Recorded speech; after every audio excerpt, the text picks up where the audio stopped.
অনেকেই আছেন যে ফেসবুকে ১ মাস কাজ করেছেন, তাদের কাজ বাদ দিয়েছেন, কিন্তু ১ মাসে কোনোদিন সফলতা পাবেন না। ধৈর্য ধরে কাজ করে যান।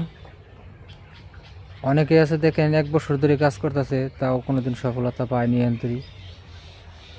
সফলতা একদিন আসবেই।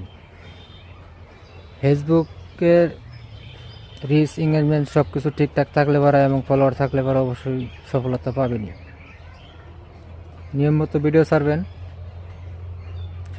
সকালে একটি আর বিকালে একটি, অবশ্যই সফলতা পাবেন।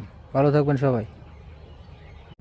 অনেকেই আছেন যে ফেসবুকে ১ মাস কাজ করেছেন, তাদের কাজ বাদ দিয়েছেন, কিন্তু ১ মাসে কোনোদিন সফলতা পাবেন না। ধৈর্য ধরে কাজ করে যান। অনেকেই আছে দেখেন ১ বছর ধরে কাজ করতেছে, তাও কোনোদিন সফলতা পায়নি এন্তরি। সফলতা একদিন আসবেই। ফেসবুকের রিচ, এঙ্গেজমেন্ট সব কিছু ঠিকঠাক থাকলে পারে এবং ফলোয়ার থাকলে পারে অবশ্যই সফলতা পাবেনই। নিয়মিত ভিডিও ছাড়বেন, সকালে একটি আর বিকালে একটি, অবশ্যই সফলতা পাবেন। ভালো থাকবেন সবাই।